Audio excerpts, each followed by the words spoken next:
It's getting good in here. Starting to get some feedback. Not all good, but that's okay, because this is what we do here. We dig in. So it's getting good. And last week, we took a little ride through Sheol, discussed the Old Testament Sheol. And remember, I'm saying Old and New Testament. It's not the preferred nomenclature, but I'm using it because it's easy. It's the Tanakh, which is the Old Testament, and the Apostolic Scriptures. That's the New, but that's just a lot of syllables. All right? So we discussed very clearly, based on Old Testament theology and understanding, that souls after death would go where? Sheol. But we also talked about an important or a significant departure of thought from the way the Old Testament talked about Sheol, as we began to see that it was simply the grave or the abode of the dead, but we saw an emergence of a new thought. And that thought was, by those who were being persecuted and seeing bad things happen, the thought was, there must be more. It can't just be drifting down into some shadowy existence forever, unhappy, dark shadows and shades. There must be more. There's got to be reward in the afterlife. When is the afterlife? It's immediately. It's afterlife. It starts pretty quickly. And when you die, like right after you die, according to this widely held belief in the Second Temple period, which is Yeshua's period, that's the time when he was alive and working in the temple and teaching. According to that, there is a lot going on when your body dies. Okay? First and foremost, what's the tip-top, most important consideration? There is a resurrection. There is a resurrection. It is the fundamental belief in Jewish thought. If you don't believe in the resurrection, the Pharisees said, you're going to hell. Okay, that's how strongly they felt about this. There will be a resurrection. We pray it every day. We say it today on show, every day. Michaye hametim, who restores life to the dead. Okay, so that's something. But before the resurrection, and there are a lot of different thoughts on this, and some feedback I've gotten is related to that, and it's all good. But something is happening until the resurrection. According to Josephus, Jewish historian, Pharisee, very well respected in the book The Antiquities of the Jews, here's what Josephus says about the Pharisees and the belief. They, the Pharisees, also believe that souls have an immortal rigor in them, and that under the earth there will be rewards and punishments according as they have lived virtuously or viciously in this life, and the latter are to be detained in an everlasting prison, but the former shall have power to revive and live again. That's an interesting consideration. That says right there that there's not a universal resurrection. That we begin right there to see something else emerging, which is called torment. We haven't really gotten to any of that yet. We haven't seen too much of that yet. But there's this idea here, Josephus says, that the righteous will resurrect, the unrighteous will not. They will stay. And what will be happening? It won't be fun. Now, these ideas actually, even though we don't find them very clearly in the Old Testament, they come before the Pharisees. The Pharisees didn't make this up. First Enoch, a book I've referenced, Maccabees, Daniel, several books and ideas show this emerging thought about reward, punishment, afterlife, and even we begin to see some idea of torment. Now, according to the Pharisees, where will this reward and punishment be doled out? Where will this take place? Well, where does the Torah say it will take place? Where does the Tanakh say it will take place? The prophets? In Sheol. In Sheol. I mean, That's what the Bible says. But reward and punishment, reward in Sheol? We didn't really see a lot of that. That sounds different than what the Old Testament says about that. And that is actually true. It sounds different that there's reward and punishment in Sheol because it is different. It is a different stream of thought than what we have looked at so far. Okay? But that's where we're headed today. And it will help us actually in something really important that we concluded last week with, Luke 22. He said to him, "Truly I say to you," and we talked about the comma, "Truly I say to you, today you will be with me in paradise." Or some subscribe to, "Truly I say to you, today you will be with me in paradise." But there's an interesting thing that happens before that. It's when the criminal next to Yeshua says, "Take me when you come into your kingdom." In other words, he's looking forward to the time when Yeshua is going to resurrect and do something down the road. To do what? To establish the Messianic kingdom in Israel. And he says, "Remember me, let me come in." And Yeshua says, "Today. Today you'll be with me in paradise." But the difficulty we asked last week is, Yeshua went to Sheol. How can he say that? And how can he say, wherever Yeshua goes, that's Yeshua, fine. But how can he say that to him? If we're going to Sheol, and it's paradise.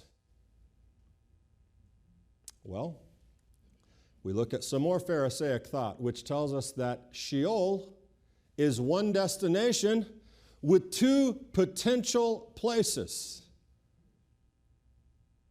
And we get to hear a word now that Yeshua uses several times. Gehenna in Greek, Gehinnom in Hebrew, Gehenna or Pardes, paradise, Gan Eden, the Garden of Eden it's sometimes called. Even sometimes called heaven, as these afterlife destinations. And this provides really one of the most important parts of our discussion thus far. Everything I've done up to this point, death in Abraham's time, in David's time, in Moses' time, it's a lot, right? But it's for context, it's for historical development. Now we arrive in a critical period, because here's what I mean by this. It doesn't really matter what you believe to me. Nothing that I'm doing here is to try to convince you of something or make you believe something. So it doesn't matter to me right now what you believe, whether it's in immortal souls, if it's going to heaven to float on clouds, if it's soul sleep, if it's whatever it is. Because what we're going to talk about is what they believed in the Second Temple period. This isn't opinion. And it's not asking you to agree. It's simply saying, this is what they wrote, said, and believed. Now, somebody had a conversation with me this week, and I want to make just this one little aside. I said, how are you enjoying this? Something about learning about heaven and hell. They said, well, we've lost so many people. We've lost a lot of loved ones. And so this is a little challenging. It's difficult. Like, we have a perspective on what that means, where they are, all that. I get that. I really do. Everyone has an idea of life after death and what's happening and where your people are. It's okay. Take comfort. I'm not trying to take your dreams away. I'm not trying to take anything away from you. I just want you to focus on really the history of it, the reality of it. We talked about Sheol in the Old Testament sense. Now we move into the New Testament sense. As interpreted from the biblical text, yes. And from the developing thought, which I've told you many times and have already mentioned, that there had to be more. There had to be more reward and punishment. A Pharisaic Sheol is not just hell. It's not just hell. Gehenna is in Sheol. But according to many considerations in these writings, so is paradise, which I just told you. Okay, so that cat's out of the bag. Sheol was considered to have levels, compartments, levels, and at the bottom of Sheol, Gehinnom. As Daniel Lancaster once said, it's like the cellar they used to heat the place. Gehinnom. Let me introduce the book of Enoch to you, which I've referenced already. I've said it. It's a very, very important book. It's in Jude. Jude has sections of the book of 1st Enoch quoted. Yeshua and the apostles were familiar with Enoch. It's absolutely represented in the early church fathers. Fragments are found among the Dead Sea Scrolls. This is not some crazy, found this under a rock in, the Bronx or something, and now it's a biblical manuscript. This is serious stuff. Chapter 22, Enoch, and it's not really Enoch. It's called pseudepigrapha. You know that word? It's written by someone who wants you to think it's Enoch saying it, but it was written way later. In the 3rd or 4th century, probably, BCE, before Messiah. Chapter 22, in one of his tours, Enoch gets a tour of Sheol. He gets to go and see this. And from there, he says in chapter 22, I went to another place, and he showed me in the west a large and high mountain and a hard rock and 4 beautiful places. Inside was deep, wide, and very smooth. How smooth is that which rolls and deep and dark to look at? So he's describing looking in Sheol and seeing compartments there. Then Raphael, one of the holy angels who was with me, answered me and said to me, these beautiful places are there so that the spirits, the souls of the dead, might be gathered into them. For them they were created, so that here they might gather the souls of the sons of men. And these places they made where they will keep them until the day of judgment, until their appointed time. Chambers, separate spaces for the dead. 4 actually, 1 for the righteous, 3 for the wicked, depending on how wicked you were and what you did and all kinds of other things like that. Continuing, likewise, a place has been created for sinners when they die and are buried in the earth. So there we begin to see something different. A compartmentalized Sheol. Now this is apocryphal writing, as I said. It's not the biblical text, but we've already established that it is pretty well respected. Reward and punishment, even eternal torment, we see. I need to clarify this really important thing, and I know I'm saying a lot of words and probably moving really fast. It's recorded if you have questions. You go back. This all moves into a category that we must describe as Jewish mythology. Now, when you hear that word, you're like, ooh, like Zeus and Medusa?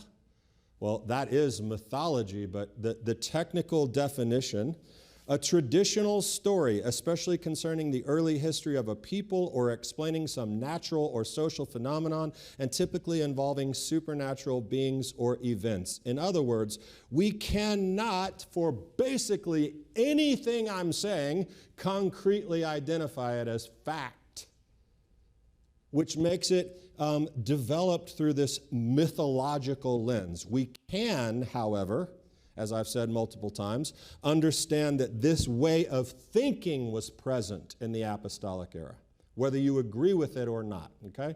Made that point very clear.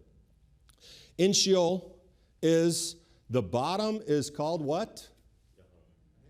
Gehinnom. Or let's go with the Greek, okay? It's all Greek to me, Gehenna. Gehenna is the place you don't want to be. It's the place of torment. And interestingly, even in the Torah, we do find a little reference to this, not by name, but listen to what Deuteronomy 32 says. For a fire is kindled in my anger and burns to the lowest part of Sheol. This is Deuteronomy 32. And from others, Psalm 86, for your loving kindness toward me is great, and you have delivered my soul from the depths of Sheol, the lowest Sheol. Proverbs 7, her house is the way to Sheol, descending to the chambers of death. Down, down, down. Now, the rabbis and the sages are not making this up. You'd be hard-pressed to find anything in rabbinic literature where they went, looks good, let's write that down. In other words, they took it out of their hats. It's drawn from the biblical text. Where did this come from? How did Gehenna get its reputation? Well, have you ever heard of Gehinnom in the Bible? Gehinnom is a physical, literal place. It is a valley. That's what Gehinnom means. It's in Jerusalem. Part of it, if you follow it long enough, it runs, I think, into the Kidron Valley. But it is a real place, and I think I mentioned this last week, where real bad things happened. Real bad things. Like Israel sacrificing their children to Molech. And all kinds of idolatry and disgusting, gross things. Child sacrifice. Jeremiah predicted in Jeremiah 7 that Gehinnom, the valley of Hinnom, would be filled with the corpses of Israel when they were judged.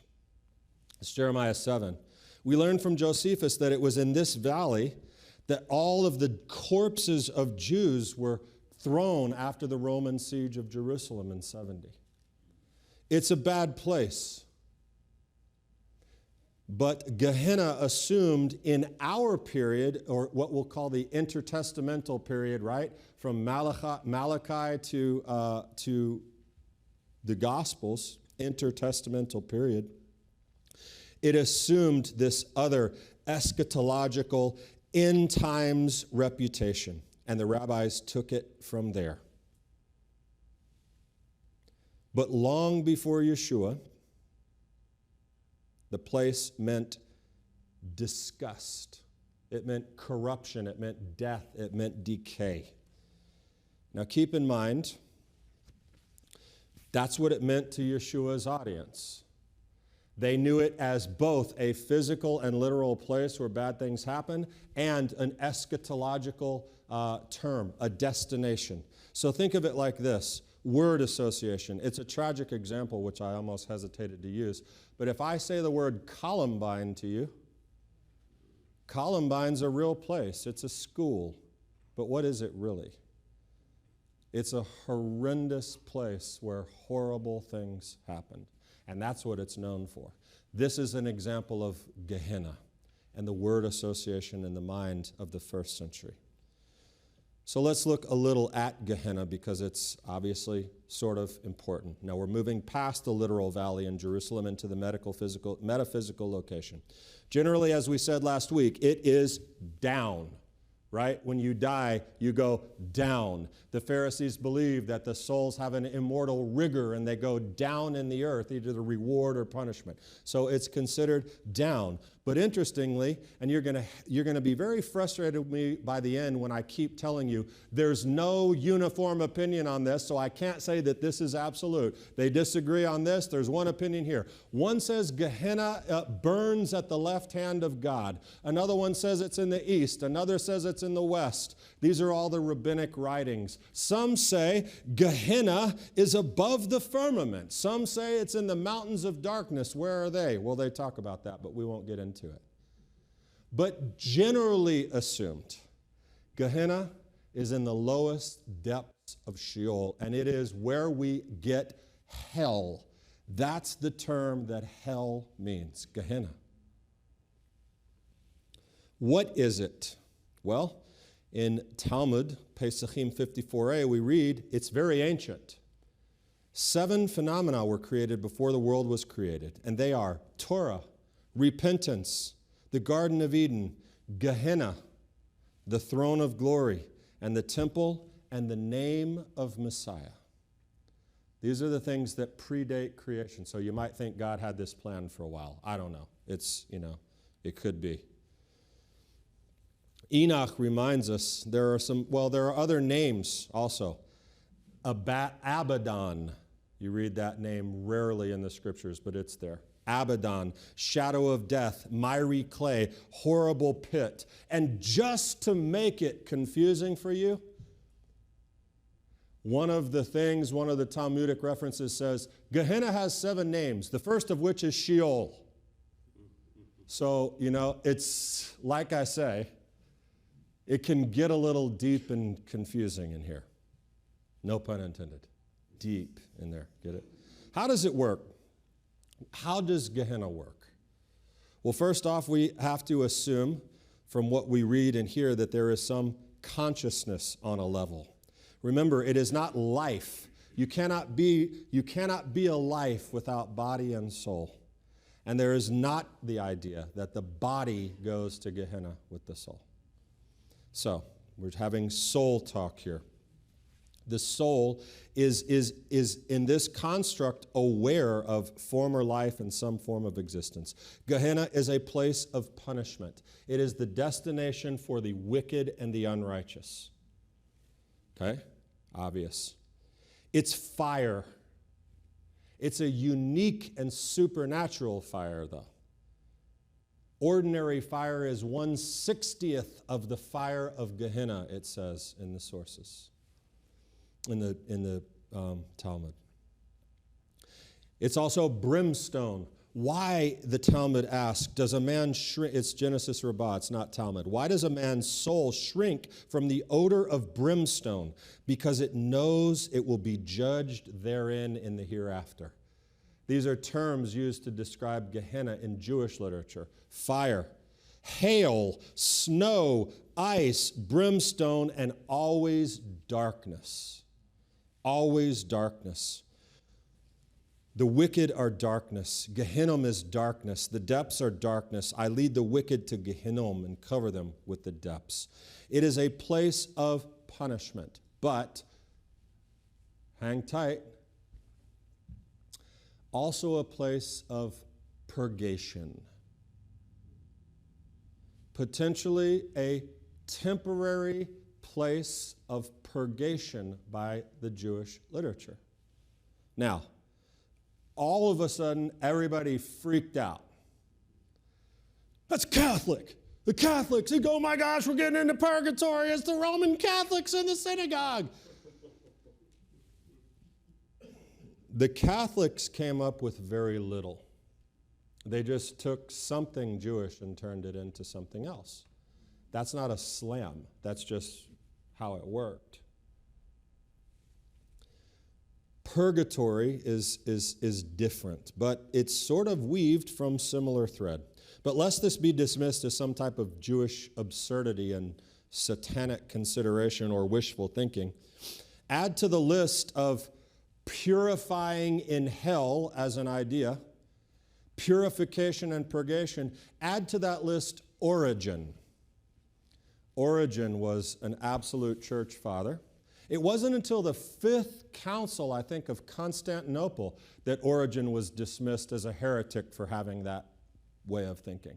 So think about how far into it we are before they said, nope, that's wrong. Clement of Alexandria also looked at this as a possibility. Origen didn't say, this is it, it's purgatory, it's purgatory. But he entertained the thought. Gregory of Nyssa, also quite a pillar, a saint across many number of traditions, Catholic, I think Lutheran, Episcopal. Does Lutheran have saints? I don't know. But anyway, this guy was a pretty good guy. He was a contributor to the Nicene Creed and all kinds of things. He absolutely felt that this was what hell did. We're going to talk a lot more about that eventually, not today. But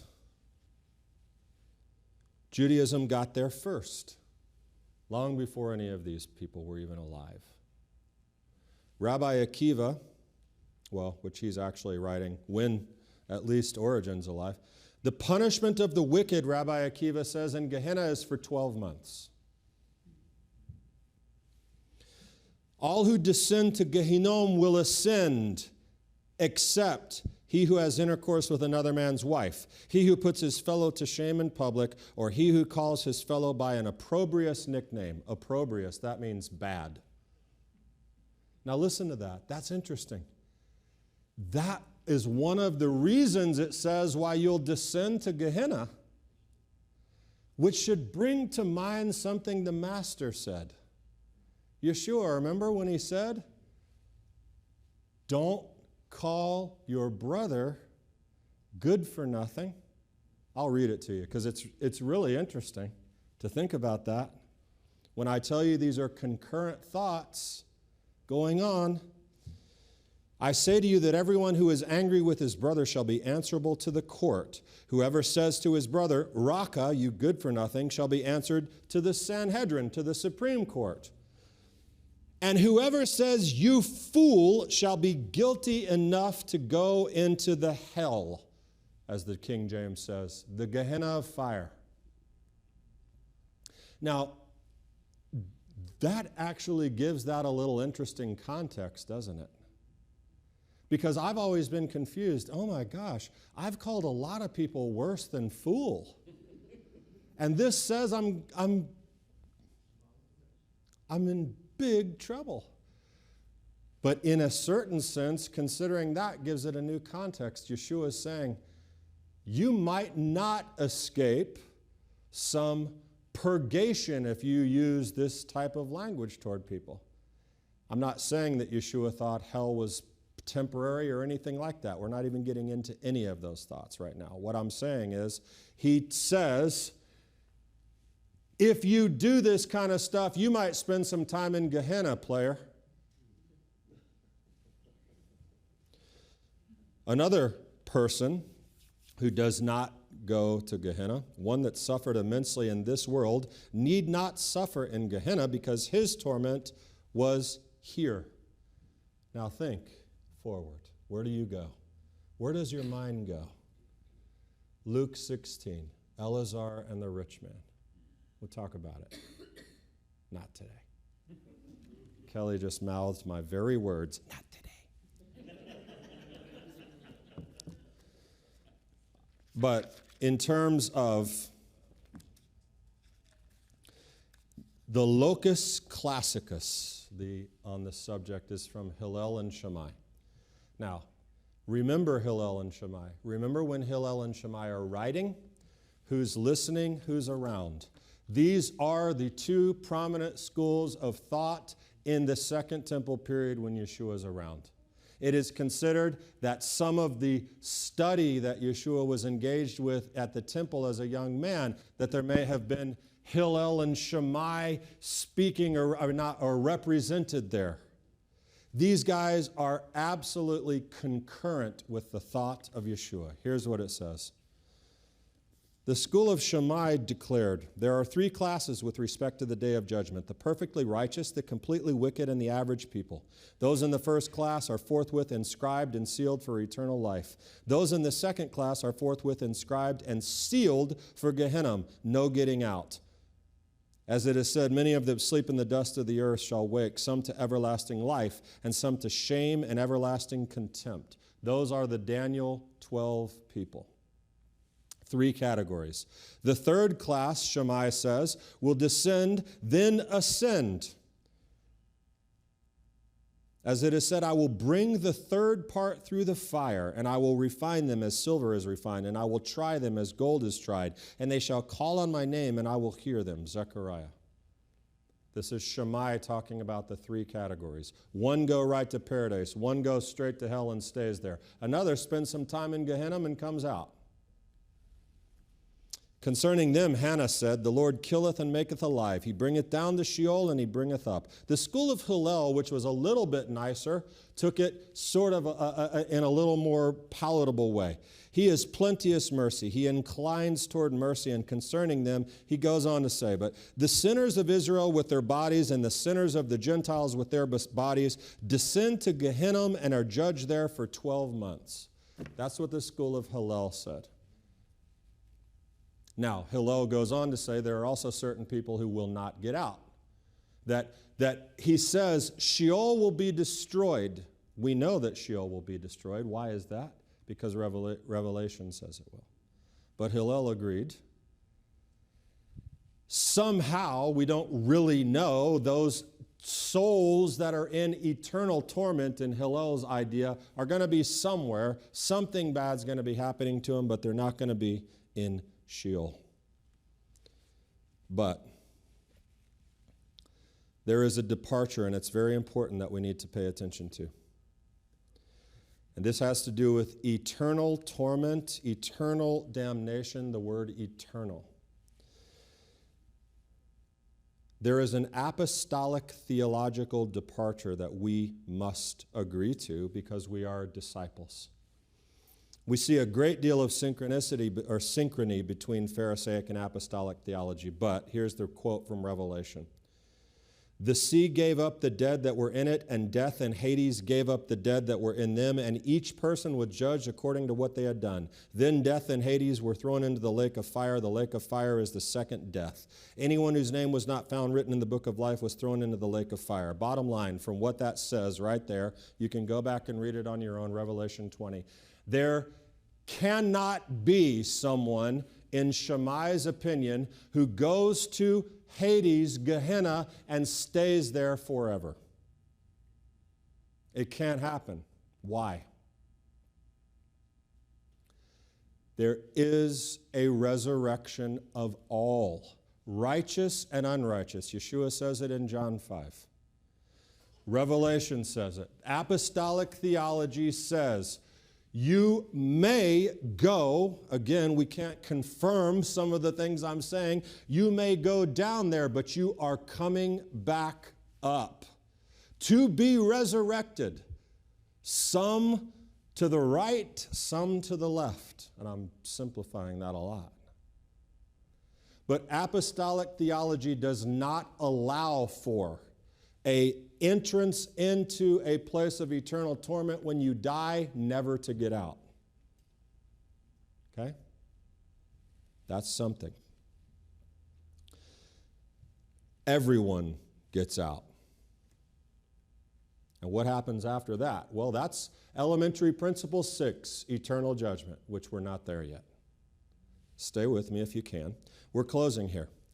There's a last bit of important information on Gehenna, Sheol, paradise, afterlife. In Sheol, the depths of the earth, while we can't construct this consistent rabbinic theology, it is established in rabbinic theology that the righteous in some way, whether immediately or after some time in Gehenna, they enter into paradise. And where is paradise? Well, it's in Sheol.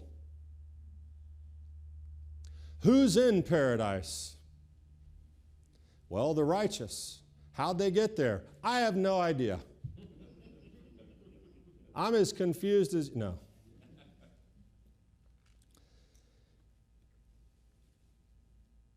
Remember Josephus.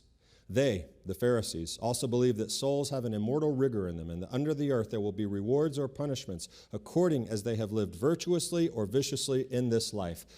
Pardes, the word, paradise, heaven, Gan Eden, most commonly, the place of the righteous after death. And there are so many quotes and confusions about heaven and what's going on here, and there's this sort of mishmash idea of things that are happening there that are like the world to come, or maybe they're like the Messianic age. I'm not going to get into any of those things right now, because they're only going to confuse it worse. But the point is that you go there. The soul rests in the presence of God. Okay? And some other little tidbits that will prove valuable for us. The Talmud says that you are led there. At a time when a righteous individual departs from the world, 3 contingents of ministering angels go out toward him. One says to him, enter in peace. That would be cool. An angelic host into paradise. It says it. The New Testament says that too. Did you know it? It does. And there you will wait. Resurrection. Some suggestions that your righteous deeds on earth provide a garment for you in paradise, that you are receiving some type of reward there in paradise as you're awaiting your resurrection. It's a pleasurable experience according to all opinions.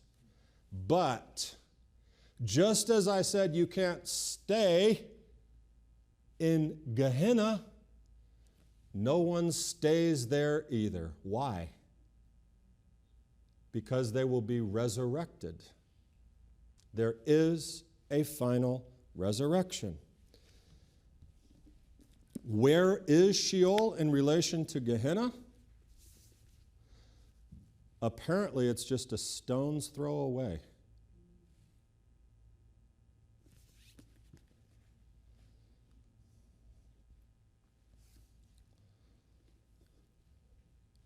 That is drawn from a text in Isaiah 66.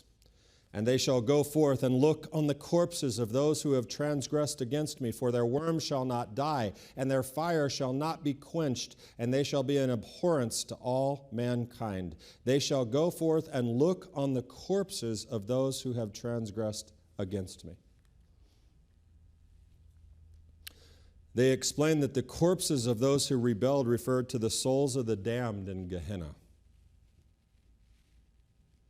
In those lower chambers of Sheol, the fire was not quenched, the worm did not die. Yeshua talks about this. In the geography of the afterlife, and here's the point that I want you to hear, Gehenna lies just opposite paradise, but a great divide separates them. The souls of the righteous are able to peer across the chasm to see the souls of the wicked, and the souls of the wicked can look longingly upon the souls of the righteous in paradise. Right now, Luke 16 should be just flashing through your mind with the rich man and Eleazar. But here's what I want you to hear from Ecclesiastes Rabbi. Be as the onlookers of whom it is written in Isaiah 66:24. Then they will go forth and look on the corpses of the men who have transgressed against me. Do not be among those who are looked upon, of whom it is written, for their worm shall not die, their fire shall not be quenched, they'll be an abhorrence to mankind. God has made the one as well as the other. Gehenna and paradise God has made, it says. That is Gehenna and the Garden of Eden. What is the distance between them? A handbreadth. Rabbi Yochanan said, a wall divides the two. The rabbis say they run parallel so that one is visible to the others. Remember the chambers in 1st Enoch when he looked down and saw the 4 chambers, 1 for the righteous, 3 for the wicked. So, all of that, as I say, everything I'm doing in this series is building upon itself. We're all that's how series work, actually. They're supposed to do that. Mine don't always. But this is taking us into the very, very important section that I've referenced several times, the rich man and Eleazar in Luke 16, because you'll just be simply dumbfounded. Conclusion of Sheol stuff, according to Jewish thought, and I promise you this is it. Again, this is what was taught. It doesn't really matter what you believe today. This is what was floating around. We have a soul. It is separated from the body at death. Every soul goes to Sheol, some to Gehenna, some to Gan Eden, some to reward, some to punishment. These are temporary places if we believe in the teaching of Yeshua and the apostles, because there will be a universal resurrection.